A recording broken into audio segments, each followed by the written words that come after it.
Hello everyone, welcome to the Chauhan vision. आज आपके सामने हम एडिटोरियल एनालिसिस करने वाले हैं। डेट है 8 जुलाई। तो आज हम देखते हैं हमें क्या क्या पढ़ना है आज फोकस में। चौहान विजन पे आपका स्वागत है सभी का वंस अगेन। तो मातृ मृत्यु रोकने के लिए प्रतिबद्धता को बढ़ावा देना, ठीक है। दूसरा है हमारा पॉइंट होगा आगे की राह क्या होगी, एमएमआर क्या है, और परियोजना है पर्यावरणीय नुकसान क्या होता है, परियोजना और पर्यावरण नुकसान से विस्थापित लोगों की स्थिति, बड़ी योजनाओं का असर, जलवायु प्रवासियों, क्लाइमेट माइग्रेट सुरक्षा की कमी, नीतियों में विस्थापन की अनदेखी और विस्थापित पुनर्वास, ठीक है। तो आगे की राह, कानून की कुछ खामियां, पुराने कानून की सीमाएं, ठीक है, ये सब हम पढ़ने वाले हैं आज।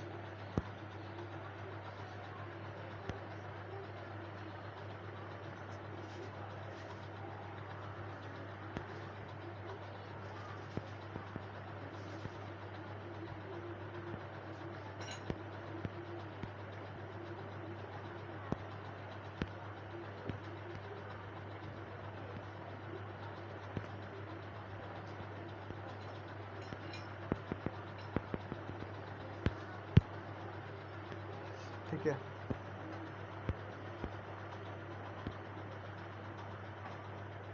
तो भारत में माताओं की मृत्यु पर और एमएमआर, ठीक है, एक गंभीर स्वास्थ्य समस्या बनी हुई है, जिससे कि पता चलता है कि हमारे देश में सामाजिक आर्थिक बुनियादी ढांचे और स्वास्थ्य सेवाओं के स्तर पर कई समस्याओं का समाधान और ये सामना करना पड़ रहा है।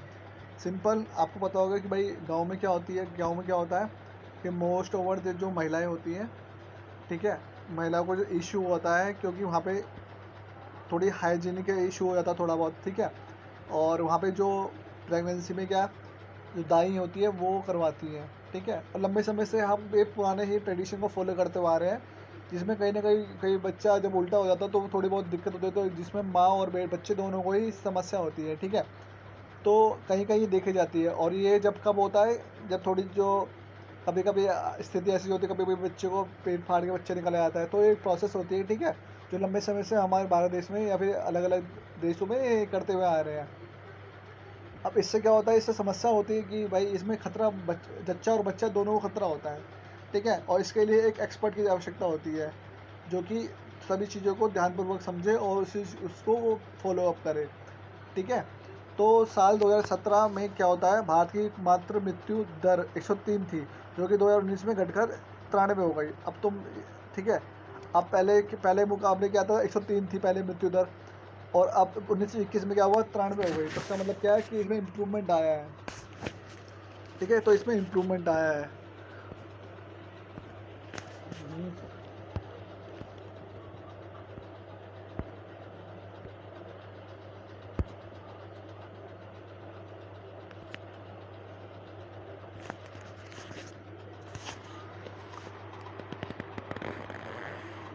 और इसके बाद में हम पढ़ते हैं मतलब 1 लाख बच्चों का जन्म पर अब भी 93 महिलाएं मर जाती हैं। समस्या यही है, आपको पता है कि भाई उनके समस्या थोड़ा उनको हेल्थ इश्यू होते हैं, क्योंकि खान पान अच्छा नहीं होता। ऐसे गांव में, हमारे गांव में क्या होता था पहले कि महिलाएं जब प्रेगनेंसी होती थी तो वहाँ पे ना हरीरा खिलाया जाता था। हरीरा एक एक एक एक, एक पौष्टिक आहार होता था जो महिलाओं के लिए दिया जाता था, ठीक है। कैसे, उसमें बहुत सी चीज़ें, जब बादाम पिस्ता और सब चीज़ें मिला दिया जाता था, ठीक है। मिलाने के बाद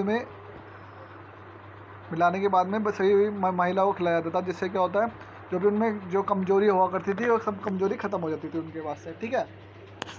तो ऐसे करके क्या किया जाता था गाँव में। इसलिए ये ज़रूरी है कि ये हम इस समस्या के अलग अलग कारणों को सोचें और समझें, उनकी पहचान करें कि क्या समस्या है जिससे कि मृत्यु हो रही है, ठीक है। और इसलिए बिहार, झारखंड, मध्य प्रदेश और छत्तीसगढ़ जैसे कुछ हमारे जो इलाके हैं, ठीक है,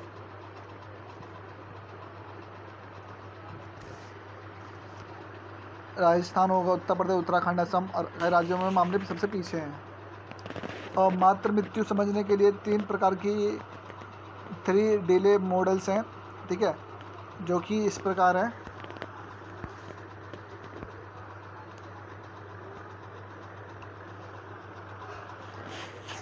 जैसे कि इलाज की ज़रूरत को समझने के लिए फैसले लेने में देरी। सिंपल सी बात है, देखो हमारे देश में सबसे बड़ी समस्या मुझे लगती है और आपको भी लगती होगी कि हमारे जो देश में कानून तो बना दिया गया, लेकिन कानून को फॉलो अप सही से नहीं किया जाता। बहुत से आपने देखा होगा SC ST लोगों पे कितने प्रताड़ना होती है, ठीक है। और अगर सही से अगर तुम्हें सोचो कि 4 वर्ण है हमारे देश में, ठीक है, जो कि ब्राह्मण, क्षत्रिय, वैश्य, शूद्र। अब प्रत्येक का अपना अपना रोल होता है और अपने अपने रोल के हिसाब से वो चलते हैं। जैसे अगर मैं बात करूं अगर ब्राह्मण के, तो ब्राह्मण का काम क्या क्या था, और ये सब कुछ खाली एक कार्य के आधार पे था, जन्म के आधार में एक था नहीं पहले, कि अगर आपके कार्य अच्छे हैं तो आप ब्राह्मण वर्ग में आ सकते हैं, आप क्षत्रिय वर्ग में जा सकते हैं, आप वैश्य में जा सकते हैं, आप शूद्र में आ सकते हैं। लेकिन डे बाय डे क्या हुआ, डे बाय डे इन्होंने क्या करा कि लाइक धीरे धीरे इस चीज़ को हटा दिया गया। कर्म के आधार से हटाने के बाद में अभी जन्म के आधार पर आ गए कि ब्राह्मण का बेटा ब्राह्मण ही होगा, वैश्य का बेटा वैश्य होगा, शूद्र का बच्चा शूद्र ही होगा। सो इस चीज़ को फॉलो अप करने लग गए, जो कि स्टार्टिंग के फेज में वेदों में, पुराणों में ये सब कुछ नहीं था, ठीक है। तो इलाज की ज़रूरत को समझ में समय पर फैसले देने में होती है, ठीक है। बहुत से हमें समस्या, सभी को समस्या पता है, लेकिन समाधान को नहीं बताता। आपने कहीं कहीं देखा होगा कि लोग जाते हैं, बातें करते हैं कि ये हो गया, वो हो गया, ये हो गया, वो हो गया, लेकिन सबको पता है कि ये समस्या हो चुकी है। अब मैटर क्या हो गया, सपोज करो कि किसी बच्चे ने कोई भी गिलास तोड़ दिया, माँ बाप क्या करते हैं, बच्चे पे चिल्लाते हैं, ठीक है। अब वो समाधान क्या होगा, समाधान क्या ये होगा कि बच्चे को समझाया जाए कि बच्चे ऐसे नहीं करते, ठीक है। उसे ध्यानपूर्वक अगर समझाओगे तो वो नहीं करेगा। अगली बार अगर तुम चाटा वाटा मार दोगे तो वैसे अग्रेसिव हो जाएगा वो, ठीक है। तो इसी चीज़ को ज़रूर देना चाहिए। कई बार परिवार समझ नहीं पाता है कि गर्भावस्था में कोई भी गंभीर समस्या है, इसकी वजह कम शिक्षा होती है, पैसों की कमी, सामाजिक सोच होती है, ठीक है। और हालांकि आशा कार्यकर्ता, स्वयं सहायता समूह, राष्ट्रीय ग्रामीण स्वास्थ्य मिशन के तहत पैसों की मदद से अब लोगों की ज़रूरत बढ़ रही है, ठीक है। महिला अस्पताल में पहुँच रही है, ठीक है, सॉरी प्रसव करवा रही हैं, ठीक है, प्रसव करवा रही है।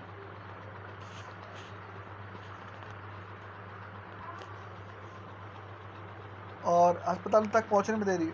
दूसरा पॉइंट कहीं ना कहीं मुझे लगता है कि सबसे जरूरी बात है ना, अगर मैं गांव में देखूं, गांव में सबसे बड़ी समस्या जो देखने को मिलती है, वो मिलती है गांव में एक हॉस्पिटैलिटी और स्कूल्स के लिए। क्योंकि बहुत से, आपको पता है कि बहुत से बच्चे की शिक्षा के छूटने का कारण ये है कि स्कूल बहुत दूर होता है और गांव में खेती वेती होती है, तो खेती करवाने के लिए वो गांव में जाते हैं, गांव में खेती करते हैं। तो आपको पता है कि खेती में एक व्यक्ति ने लगते हुए पूरा परिवार लगता है। और जिससे समस्या ये आती है कि भाई पूरा परिवार लग रहा है, परिवार छोटे बच्चे से लेकर बड़ा बच्चा प्रत्येक काम करता है। तो क्या होता है, उसकी स्कूल की दिनों जो होते हैं उसे जाने होते हैं स्कूल के लिए। माँ बाप बोल देते हैं कि कोई नहीं, बच्चे घर का काम करवा ले, हाथ बटा ले माँ बाप का, बच्चे पिता का हाथ बटवा ले, मम्मी का हाथ बटवा ले, लड़कियों को तो माँ का हाथ बटवा ले, लड़का होता है तो बाप का हाथ बटवा ले, ठीक। खेती बाड़ी करवाए, निराई कटाई बुनाई, ठीक है, सब कुछ करवा दे, या फिर वहाँ पे बाजार में बेच के आ जाए सामान। तो ये सबसे चीज़ें होती हैं जो कि कहीं ना कहीं क्या देश में क्या होता है, कहीं ना कहीं ये अगर हमारे जो जितने भी जो गाँव में हमारे क्षेत्र हैं वो अगर पास में हो तो ये इतनी समस्या देखने को ना मिले। अगर बहुत सी मृत्यु का कहीं ना कहीं कारण क्या है, हॉस्पिटल का दूरी होना।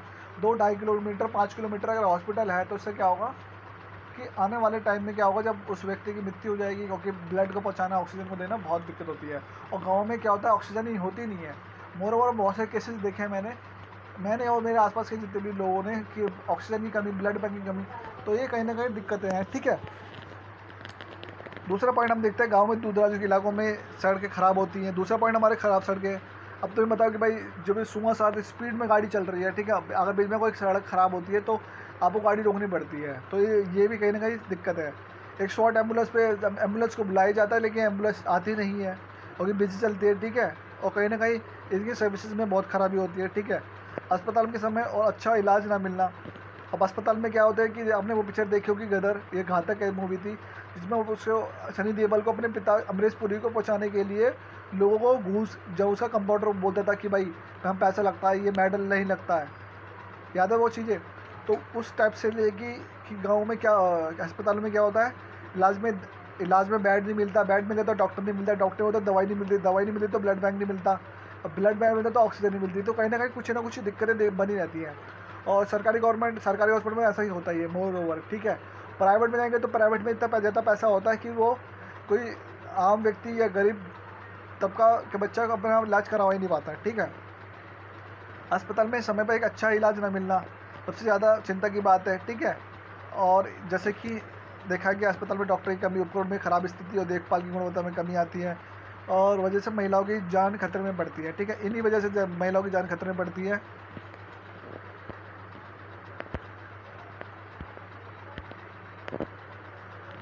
अब इससे ज़रूरी सीख क्या है? देखो, हमें समस्या पता लगी, अब समस्या का समाधान हमें पता चलना चाहिए, वो ज़्यादा इम्पोर्टेंट रखता है, ठीक है।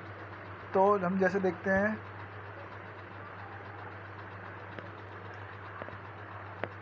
मातृ मृत्यु के कारण जरूरी सीख, स्वास्थ्य सेवाओं में समस्या, अस्पतालों में कमी, ब्लड बैंक ना होना, प्रशिक्षित डॉक्टर का ना होना,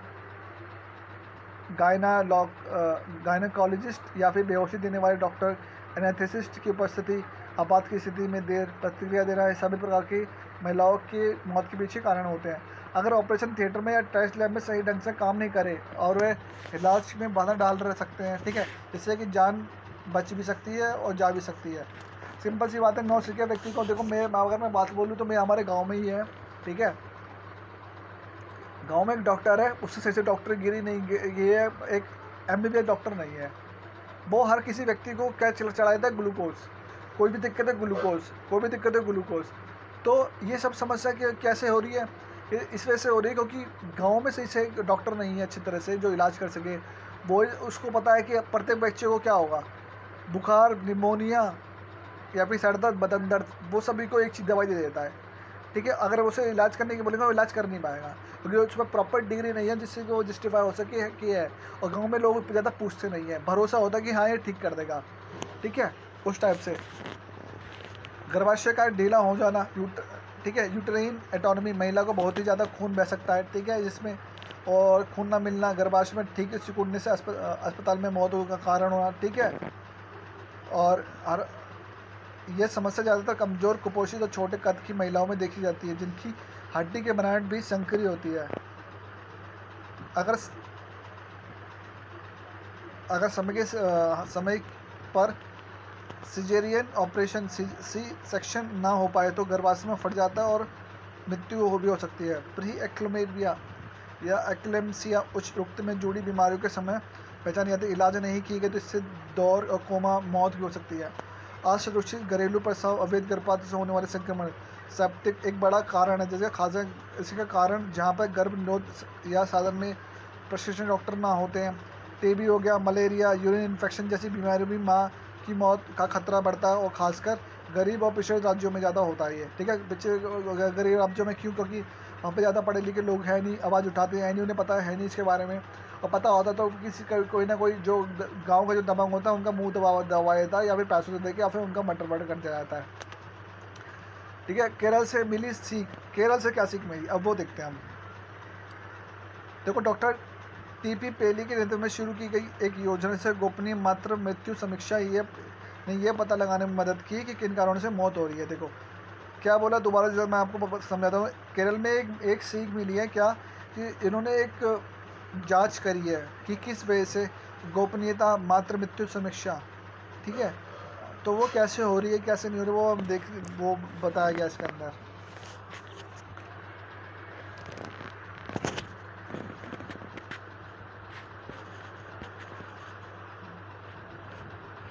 एक खतरनाक एलर्जी जैसे उन्होंने बोला कि गर्भाशय की धमनी को जल्दी क्लैप करना, रक्त रोकना, खतरनाक एलर्जी जैसी स्थिति में एम्नियोटिक फ्लूइड का इलाज करना, गर्भाशय में डिप्रेशन जैसी मानसिक समस्या का इलाज, और ये सभी का एक समग्र होल देख पर मॉडल को दर्शाता है। केरल सिर्फ शारीरिक इलाज नहीं करता है बल्कि मानसिक सामाजिक भी देता है, ठीक है। नियमित ऑडिट, अच्छा प्रशिक्षण होता है, समुदाय की भागीदारी की वजह से न केवल केरल वायुमंडल में बहुत सफल रहा है लेकिन दक्षिण और पश्चिम भारत में भी राज्यों के लिए एक बहुत अच्छा उदाहरण दिया गया है। सिंपल वो क्या करता है, पहली बात DTP पहली नेतृत्व में शुरू की गई योजना थी, ठीक है। कौन सी योजना? TP पेली के नेतृत्व में शुरू हुई थी एक योजना जिसका नाम है गोपनीयता मातृ मृत्यु समीक्षा ने पता लगाया है कि क्या कारण है। गर्भाशय की धमनी को जल्दी से क्लैप करना, टक रोकना, ठीक है, इसके उपाय हैं। खतरनाक एलर्जी जैसी स्थितियों में क्या एमनियोटिक फ्लूइड एम्बुलेंस का जल्दी इलाज करना, गर्भावस्था में डिप्रेशन जैसी मानसिक समस्या का इलाज करना और होल देखभाल मॉडल का देखना। ठीक है, सब चीज़ें हैं ये तो देखी आती है। आगे बढ़ते हैं। आगे की राह क्या हो सकती है इसके अंदर। ठीक है, गर्भाशय की ज़रूरत में क्या होता है, पंजीकरण समय समय पर जांच करें और मौजूदा बीमारी का इलाज ज़रूरी है। ग्रुप में क्या जाना चाहिए, एक जागरूक अभियान और सरकारी सहायता खास करके उन इलाकों में चलती रहनी चाहिए जहां पर माताओं की जान जाने का खतरा होता है। हर जिले में पूरी तरह से काम करने वाली फर्स्ट रेफरल यूनिट होनी चाहिए जिसमें कि इमरजेंसी डिलीवरी की सुविधा हो, 24 घंटे खून की उपलब्धता, ब्लड बैंक हो और प्रशिक्षण नर्स हो। ठीक है, गाँव में डिलीवरी के लिए गायनोलॉजिस्ट और बेहोश देने वाले एनेस्थेसिस्ट और नर्सों की भी भर्ती बहुत ज़रूरी है। टास्क में शेयरिंग मॉडल जहाँ पर ज़रूरी कार्य उन प्रशिक्षण स्टाफ भी दे सकते हैं और टेलीमेडिसिन दूर से इलाज और सलाह डॉक्टर की कमी कुछ हद तक दूर किया जा सकता है। एम्बुलेंस सिस्टम को और मजबूत करना और स्वास्थ्य की सेवा और लोगों के बीच में बेहतर तालमेल बनाना बहुत ज़रूरी है। ठीक है,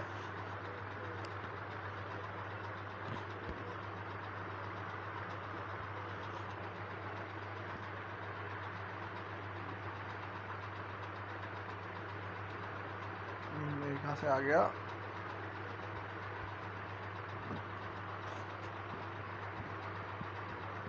तो हम जैसे देखते हैं कि भाई ऐसी ऐसी कमियां हमें देखने को मिलती हैं जो कि कहीं ना कहीं देश के लिए और देश में महिलाओं की स्थिति को ज़्यादा ख़राब करती हैं। ठीक है, और हमें उस चीज़ की कमियों का समाधान करना चाहिए क्योंकि ये स्थिति बहुत ज़्यादा वैसी होती है। इसमें क्या होता है कि बहुत ज़्यादा पीड़ा तकलीफ झेली जाती है महिलाओं के द्वारा, इसलिए। ठीक है, क्या क्या मैंने बोला, दोबारा बोल देता हूँ फटाफट से कि आगे की राय क्या होनी चाहिए कि गर्भावस्था में क्या पंजीकृत समस्याओं पर जांच करें कि बीमारियों पर इलाज ज़रूरी रूप से किया जाना चाहिए। जागरूकता अभियान सरकारी सहायता खासकर उन इलाकों में चलती रहनी चाहिए जहां माताओं की जान जाने का खतरा ज़्यादा होता है। हर जिले में पूरी तरह से काम करने वाले फर्स्ट रेफरल यूनिट FRO होनी चाहिए जिसमें से इमरजेंसी डिलीवरी की सुविधा हो, 24 घंटे खून की उपलब्धता हो और प्रशिक्षण डॉक्टर और नर्स हो। गाँव में डिलीवरी और डॉक्टर गायनोलॉजिस्ट और बेहोशी देने वाले एनेस्थेसिस्ट होने चाहिए। ठीक है, सब चीज़। एम्बुलेंस सिस्टम अच्छा होना चाहिए, बुलाया जाए तो आ जाए, ऐसे नहीं कि जनाब आ रहा हूँ मैं, जनाब आ रहा हूँ। अरे ऐसे भाई जनाब बंदा बढ़ जाएगा तुम तबाह होगी क्या। निष्कर्ष क्या निकाले हम, मातृ मृत्यु दर केवल एक स्वास्थ्य मुद्दा नहीं है बल्कि महिलाओं के प्रति समाज की जिम्मेदारी का भी आईना है। बाद में इसमें कुछ हद तक प्रगति हो लेकिन अभी भी सुधार की बहुत ज़रूरत है। बढ़ता समुद्र, बदलती हुई जिंदगी और लोकतंत्र की परीक्षा। समुद्री तटों पर हो रहा है बड़ा बदलाव। भारत के पूर्वी और पश्चिमी समुद्री तटों पर समुद्र का स्तर बढ़ रहा है, खारा पानी जमीन में घुस रहा है और बिना योजना के विकास हो रहा है। ठीक है,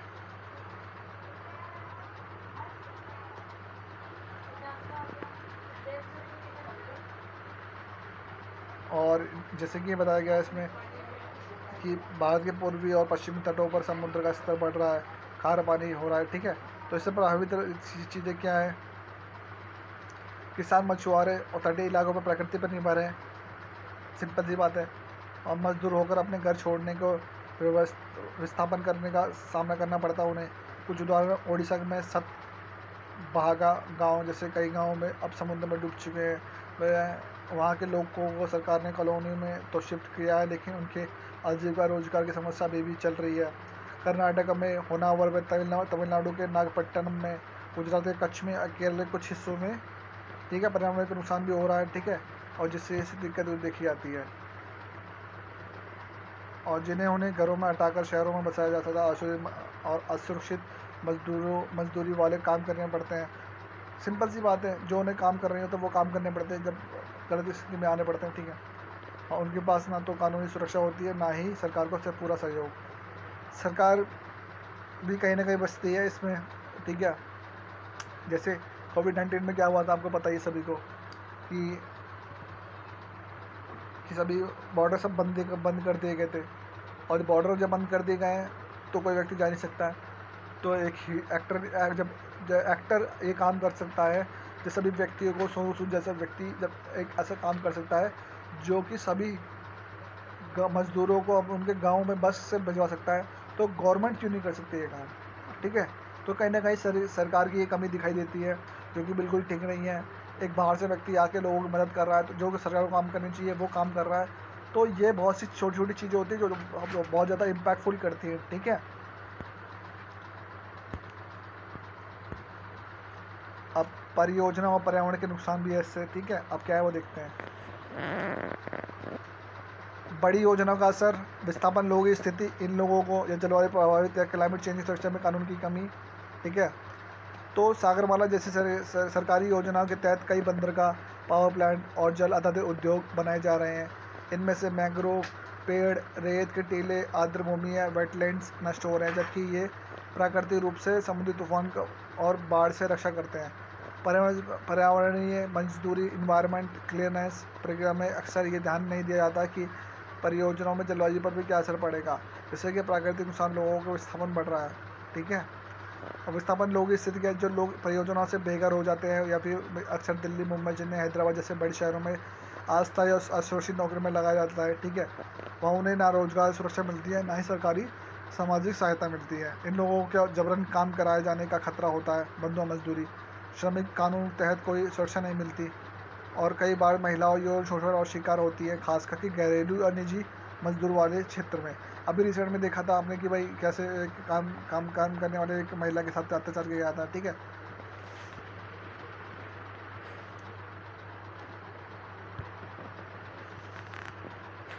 और जैसे कि हम देखते हैं कि अभी जो कानून क्या है भारत में, जो कानून जैसे आपदा प्रबंधन कानून, ठीक है सॉरी, विस्थापन के लिए जो स्थिति हमने पढ़ी अभी, जो लोग अपनी परियोजना में बेघर हो जाते हैं दिल्ली, मुंबई, हैदराबाद जैसे। ठीक है, तो उन्हें कैसे कैसे समस्या का सामना करना पड़ता है, नौकरी छोड़नी पड़ती है, नौकरी के लिए जाना पड़ता है। ठीक है, मतलब अच्छी नौकरी के लिए जाना पड़ता है, छोटी नौकरी छोड़नी पड़ती है, और इन लोगों के लिए जबरन काम कराया जाने का खतरा होता है, बंधुआ मजदूरी, क्योंकि जो मनमर्जी करते हैं। ठीक है, तो और कभी कोई सुरक्षा नहीं मिलती ज़्यादा। ठीक है, आपने देखा होगा कोई कितने लोग माइनिंग में मर जाते हैं। ठीक है, कई बार महिलाओं का यौन शोषण हो किया जाता है। ठीक है, तो मौजूदा कानून की सीमाएँ क्या है भारत की, जैसे कानून जैसे आपदा प्रबंधन 2005, पर्यावरण सुरक्षा कानून 1986, 30 में 76 CRZ, ये कानून से पर्यावरण की सुरक्षा आपात की स्थिति में राहत देने के लिए देते हैं। लेकिन इनमें से तय नहीं किया जा सकता कि विस्थापन लोगों को दोबारा बसाने या पुनर्वास की रोजगार के लिए सुनिश्चित करता है। और इन तटीय इलाकों और 2019 का CRZ नोटिफिकेशन क्या था, इसे तटीय इलाकों की रक्षा करने के लिए बनाया गया था, लेकिन इसे पर्यावरण बजाय औद्योगिक विकास को प्राथमिकता देने के लिए आलोचना मिली। इससे मछुआरे समुदाय परंपरागत अधिकारों की अनदेखी हुई, परियोजनाओं को लागू करने के पारदर्शिता की कमी, कुछ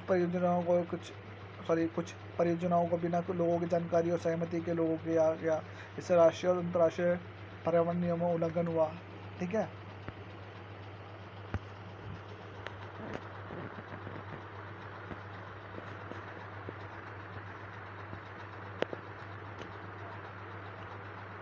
और जैसे सिंपल नीतियों में विस्थापन की अनदेखी कैसे। अब नीतियाँ मैंने अभी बोला सिर्फ हम नीतियाँ बना देते हैं, बहुत अच्छी तरह से ये नीतियाँ बना दी गई है, लेकिन उस नीति को हम सही से फॉलोअप नहीं करते हैं। उस फॉलोअप करना बहुत ज़रूरी है हमें।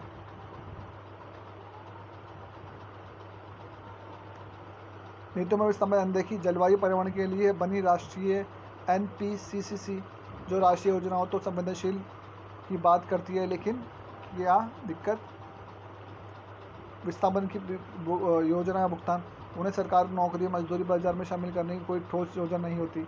सरकार के नए श्रम कानून लेबर कोड में इन लोगों के विशेष पहचान या अधिकार नहीं देते, खासकर निर्माण और घरेलू कामों में जहाँ पर बड़ी संख्या में काम होता है। आगे क्या रहा क्या जलवायु प्रवासियों के लिए अधिकारित क्या कैसे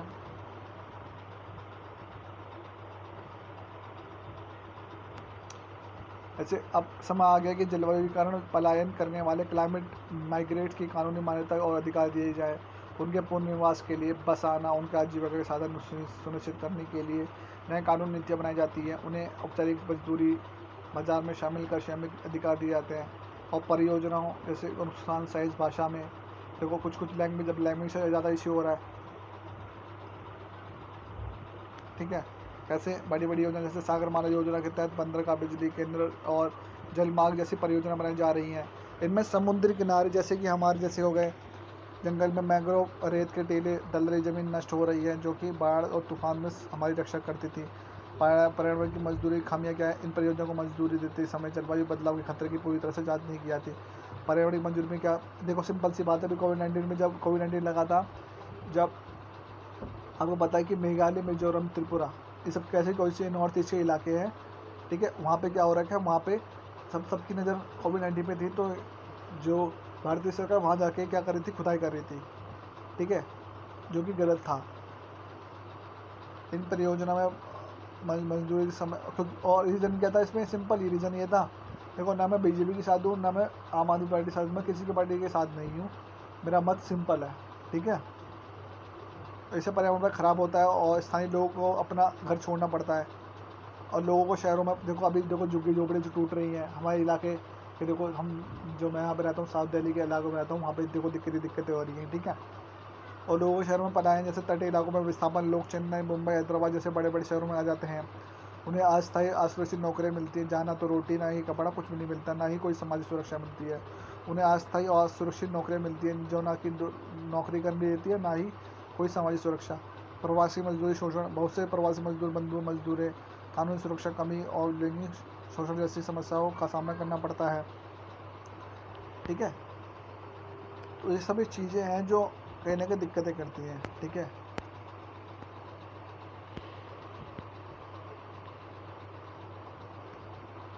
अब कानून में खामियां क्या है, आपको पता है कि आप भी अगर रोड पे चल रहे होंगे, आपको देख के लगता है कि यार उस कांस्टेबल को ऐसा काम नहीं करना चाहिए था, या उस ट्रैफिक पुलिस को ऐसे काम नहीं करना चाहिए था। या सिंपल सी बात है, जो जज द्वारा सुनाई की बातें सही नहीं थी, वकीलों ने अपना धर्म भ्रष्ट कर दिया पैसों के लिए, और डॉक्टर ने कुछ मात्र पैसों के लिए क्या करा, किसी की किडनी को बेच दिया, किसी का दिल हार्ट को बेच दिया, ठीक है। और किसी ने सरोगेसी करवाई, यहाँ खाली बच्चे को एक्सेप्ट ही नहीं करा, बच्चे को दिया ही नहीं गया कि किसको दिया जाए, वो एक्सेप्ट करने से मना कर रही है और वो पालने से मना, वो पाल सकती है नहीं बच्चे को। अब ये सिंपल सी क्या है, कमियां हैं हमारे देश के कानून की, कमियां हैं, ठीक है।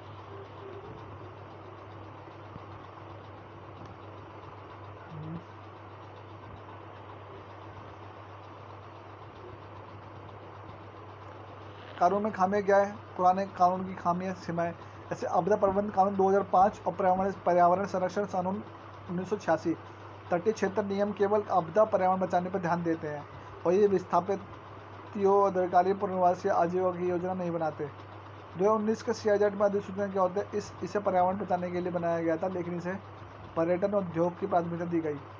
इससे पारंपरिक मछुआरों के हक की अनदेखी करी गई।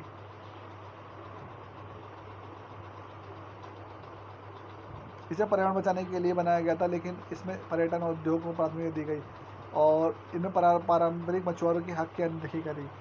देखो हमें किसी का घर नहीं तोड़ना, ठीक है, ये और बहुत सी समस्याएं बिना लोगों की सहमति से शुरू की जाती थी।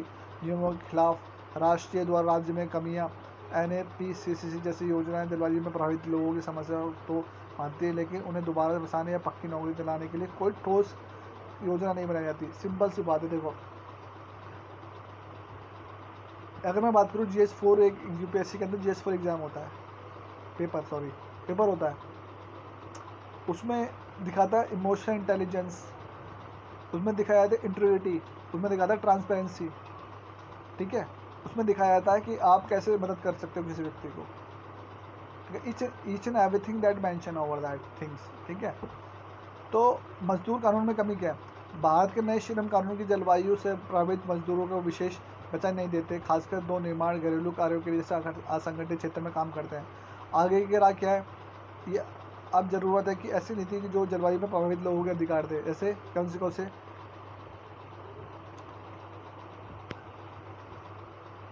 पहले क्या होनी चाहिए, सपोज करते हैं कि कुछ आदिवासी लोग रहते हैं और आदिवासी लोगों के लिए हम क्या कर सकते हैं, कुछ अगर हम नियम फॉलो करें।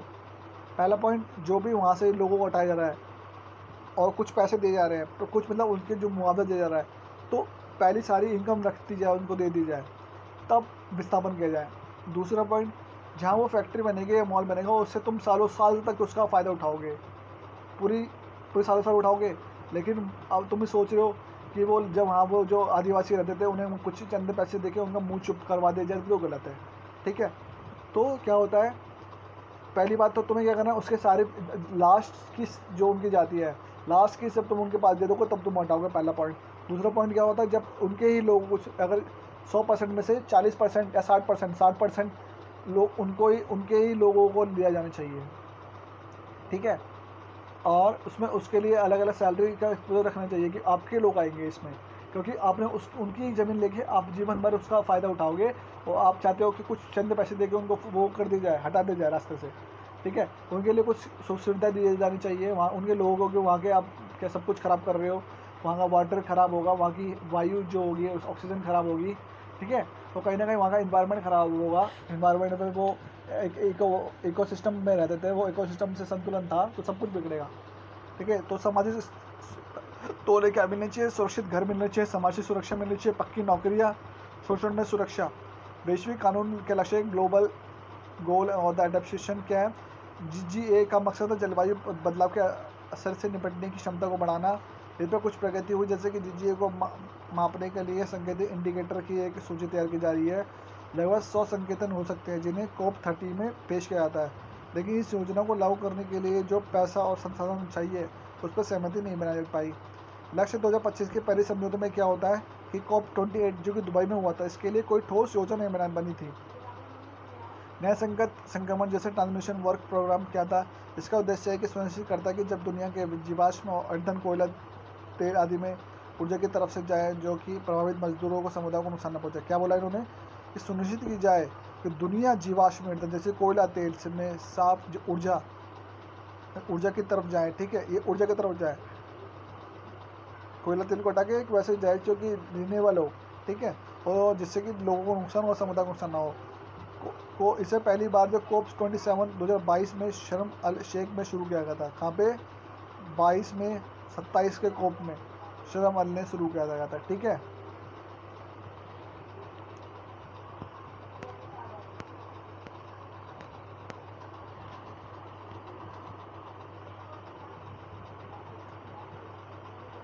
और हम देखते हैं राष्ट्रीय जलवायु योजना, national determined contribution NDCS।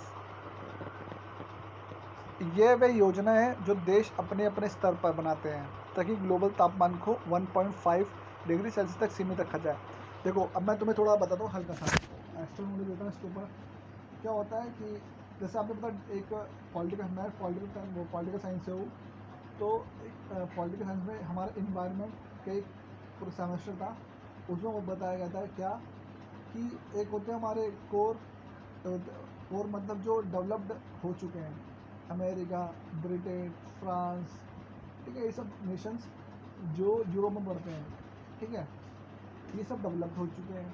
Developing वाले कौन से हैं, इंडिया। ठीक है, इंडिया हो गया, मालदीव हो गया।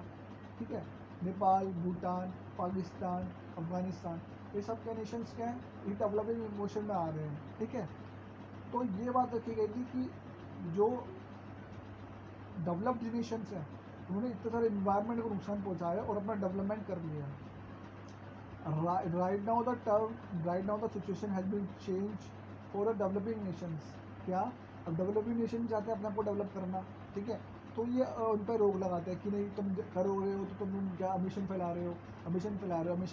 ठीक है, इस टाइप से अब तो अपने आप को डेवलप कर चुके हो और इनको डेवलप करने देना चाह नहीं रहे। ठीक है, जिससे क्या होगा, वो इनके मजदूर बने रहेंगे कहीं ना कहीं, वो इन पर कहीं इंडिपेंडेंट रहेंगे, वो कभी डिपेंडेंट हो नहीं पाएंगे और वो कहीं ना कहीं अपनी जो पॉलिटिक्स चलाएंगे इनके ऊपर कि भाई सब कुछ का सामान जो भी होगा वहाँ से मंगवाएंगे। वो कभी ये जो डेवलपिंग वाले नेशंस वाले क्या कभी अपने आप को क्या नहीं कर पाएंगे, कभी भी अपने आप को फैक्ट्री मोड कंडक्ट नहीं कर पाएंगे, कभी मैन्युफैक्चर हब बन ही नहीं पाएंगे। तो ये दिक्कतें हैं यहाँ पे। ठीक है, जो कि ध्यान देने चाहिए। दूसरा पॉइंट ये होगा कि भाई सिंपल सी बात है, जब आप किसी को डेवलप्ड नहीं, देखो डेवलप्ड का मतलब तो होता है कि व्यक्ति एक लास्ट पॉइंट तक इसके बाद कोई डेवलप कर नहीं पाएगा। ठीक है, वो हो गए डेवलपिंग नेशन वाले बंदे होते हैं, इन्हें एमिशन करेंगे क्योंकि उन्हें डेवलपमेंट करना है, नई फैक्ट्री लगानी है, नए इनोवेशन करना है, नए स्टार्टअप करना है। तो these are the lot of things. क्योंकि वो प्रतिबंध लगाते हैं। और जो डेवलपिंग वाले नेशंस वाले बंदे बोलते हैं कि आपने इतना डेवलप कर लिया तो आपको ज़्यादा देना चाहिए, ये बोलते हैं नहीं आप करो तो आपको देना चाहिए। तो इन दोनों में क्या होता है, ये दोनों कहीं ना कहीं मनमुटाव होता है। तो क्या हुआ, ऐसा होता है कि अभी 1.5 डिग्री सेल्सियस 1.5 के स्कोर कार्ड होता है। स्कोर कार्ड मतलब अगर आपको इतना नीचे 1 साल के अंदर अंदर आपको इतना मिशन कम करना है तो सर्टिफिकेट दे के आते हैं। सर्टिफिकेट कि बोला जाता है कि अगर इतना आप कम करोगे, जैसे अगर मैं दो जैसे एग्जाम्पल के तौर पर बात करूँ मैं तुम्हें कि एक डेवलप नेशन है और एक डेवलपिंग नेशन। तो क्या बोलता है डेवलप नेशन, बोलता है मैं तुम्हें पैसे दे दूंगा, तुम अपना सर्टिफिकेट जो 1.2 तक नीचे कम रखो, ठीक है, हम पूरा करेंगे तुम कम करो, ये मतलब हमको पैसे दे देंगे और हमें सर्टिफिकेट दे देना। ये प्रोसेस फॉलो कर रहे हैं, ठीक है। ये है सिस्टम। जैसे कि भाई तू गाड़ी मत चला, मैं गाड़ी चलाऊँगा, बस तू क्योंकि इतनी रेंज में इतनी गाड़ी चलानी है। सपोज करो कि महीने में 10 किलोमीटर तक गाड़ी चलानी है, फिर एक हफ्ते में 10 किलोमीटर गाड़ी चलानी है, ठीक है, और उससे कोई ऊपर ज़्यादा गाड़ी चलाएगा तो उसे देना पड़ेगा टैक्स, पैसे, और सर्टिफिकेट होता है ना जो दिया जाता है अगर उसके अंदर आता है तो, ठीक है। तो डेवलप्ड नेशन ने क्या करा, गाड़ी चलाई कितनी 10,000 से ऊपर चला दी, 1500 चला दी, 1500 किलोमीटर। और जब 5 किलोमीटर ज़्यादा चला दी उन्होंने तो क्या करेंगे, डेवलपिंग नेशन से बोलेंगे कि देखो भाई मैंने ज़्यादा चला दी तो ऐसा करो, तुम अपने उसमें रेंज में रखो, हम तो पैसे दे देंगे, तुम मत लेके जाना, तुम अपनी मत बढ़ाना, ठीक है, उतनी तुम्हारी रेंज है, तुम हमें सर्टिफिकेट दे दो, हम उन्हें दिखा देंगे भाई हमने इतना चलाया है, बस 1.5 हमने इतना एमिशन करा है, और बदले में उन्हें पैसे मिल जाएंगे डेवलपिंग नेशन को, और बदले में उनको सर्टिफिकेट मिल जाएगा। तो ये प्रोसेस फॉलो की जा रही है, ठीक है, ऐसे करके। तो ज़्यादातर देशों ने अब तक के जुलाई 2025 तक के अपनी नई अपडेटेड योजनाएं नई सौंपी, जबकि इसकी आखिरी तारीख फरवरी 2025 है। इसे ग्लोबल तापमान को नियंत्रित करने के लिए कोशिश को नुकसान हो सकता है। जलवायु के वित्त, क्लाइमेट फाइनेंस, जलवायु कार्यों के लिए पैसा फंडिंग जैसे कैसे और कहाँ से आए, इसे काफ़ी बहस हो रही है। विकासशील देशों में जैसे भारत ने मांगी कि 2030 तक हर साल 1.3 ट्रिलियन अमेरिकन डॉलर की मदद दी जाए। क्या बोला, दोबारा बोल रहा, सुनो, फोकस हो गए। विकासशील देशों जैसे कि भारत ने मांग की है कि 2030 तक हर साल 1.3 ट्रिलियन अमेरिकन डॉलर की मदद दी जाएगी, ठीक है। अमीर देश ने कहा कि इस मदद का बड़ा हिस्सा निजी निवेश, प्राइवेट फाइनेंस से आ सकता है, लेकिन कई लोग मानते हैं कि सरकार द्वारा दिए गए सीधे अनुमान, पब्लिक ग्रांट जरूरी है। विकासशील देश पेरिस समझौते के अनुच्छेद 9.1 का हवाला देते हुए कहता है कि अमीर देश को गरीब देशों की मदद के लिए पैसा देना ही होगा। विकासशील देश पेरिस समझौते के अनुसार 9.1 का हवाला देता है कि ना ना ना ना, अमीर देशों को गरीब देशों की मदद के लिए पैसा देना ही होगा, क्योंकि आपने अपना घर भर लिया पैसों से, सोने से, करोड़ों से, जायदाद से, एसेट से, हम पर तो दिक्कत आ रही है। तो भाई है कि नहीं है, तो आपने फैक्ट्री में मशीन लगाई तो हमें भी लगानी चाहिए, वरना आप हमें गुलाम बना के रखिए। सिंपल सी बात है। सोचो भारत पाकिस्तान का युद्ध होता है और अब युद्ध होगा तो चाहिए हथियार के लिए अपने फैक्ट्री नहीं है, फैक्ट्री तो आपको चाहिए, कौन फैक्ट्री है नहीं, तो आप बड़े बड़े देशों के गुलामी बनाओगे, उनसे मांगोगे, अपना पैसा उनको दोगे, देने के बाद वो क्या देंगे, अमीशन आपको देंगे, अमीशन आपको मिलेगा, ठीक है। तो आप एक दूसरे में लड़ाई, हथियार किसके हो रहे हैं, अमेरिका के हथियार किसके होते हैं, रशिया के हथियार किसके हो रहे हैं, सभी देश के डेवलप वाले के, ठीक है।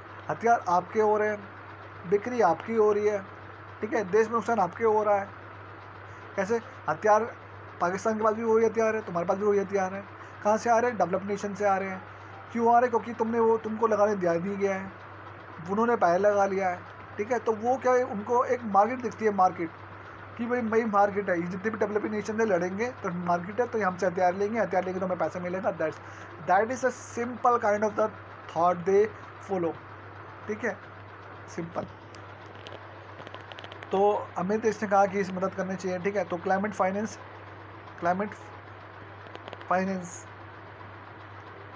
जलवायु वित्त भविष्य की ज़रूरत है क्या है। क्लाइमेट पॉलिसी इनिशिएटिव के अनुसार भारत ग्लोबल जलवायु लक्ष्य जैसे कि तापमान को सीमित रखना और पूरा करने के लिए 2030 तक हर साल के लगभग 9 ट्रिलियन अमेरिकन डॉलर की ज़रूरत होगी। ये पैसा साफ ऊर्जा, जलवायु और अन्य ज़रूरी कदमों के लिए चाहिए। हानि और क्षति क्या है इसका, ये फंड उन देशों की मदद के लिए जिन जलवायु बदलाव से नुकसान हो रहा है, जैसे कि बाढ़, तूफान, सूखा आदि। लेकिन अभी ये कोष बहुत कम फंडेड है। ज़रूरत है क्या, 1 ट्रिलियन डॉलर, लेकिन अब तक सिर्फ 768 बिलियन डॉलर की प्रतिज्ञा की गई है, जिसमें सरकार ने 495 मिलियन डॉलर देने का वादा किया वास्तव में अब तक सिर्फ 321 मिलियन डॉलर ही जमा हुए हैं। निष्कर्ष क्या निकलता है? COP28 में सम्मेलन हुआ था दुबई में। कुछ मुद्दों पर दिशा तय हुई है, लेकिन जलवायु न्याय को लेकर अमीर और गरीब देशों के बीच में मतभेद और भी बढ़ा दिए गए हैं, बढ़ते जाते हैं। कैसे? अगले सम्मेलन 25 में इन मुद्दों का निर्णायक फैसला लेने के बहुत ज़रूरी होगा, क्योंकि फैसला तो लेना तो बहुत ज़रूरी है, वरना कोई फॉलो नहीं करेगा।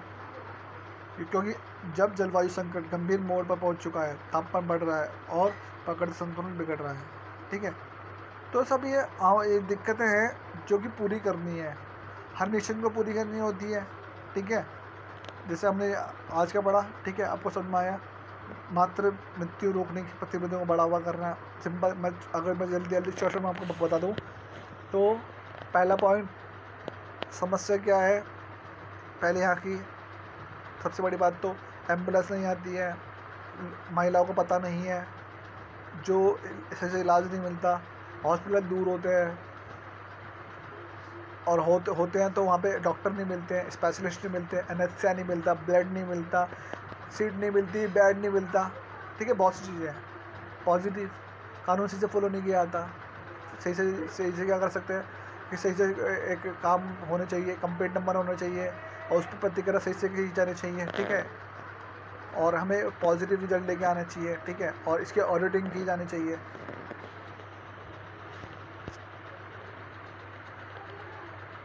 गर्भाशय धमनी को जल्दी क्लैप करना चाहिए, खतरनाक एलर्जी जैसी स्थिति को डायग्नोसिस करना चाहिए, गर्भवती में डिप्रेशन जैसे मानसिक समस्या को इलाज करना चाहिए, वो सभी चीज़ों को देखनी चाहिए, ठीक है। दूसरा पॉइंट क्या था इसके अंदर? उपाय बता दिए मैंने आपको।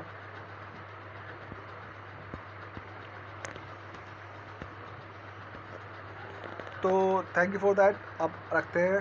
Thank you for watching.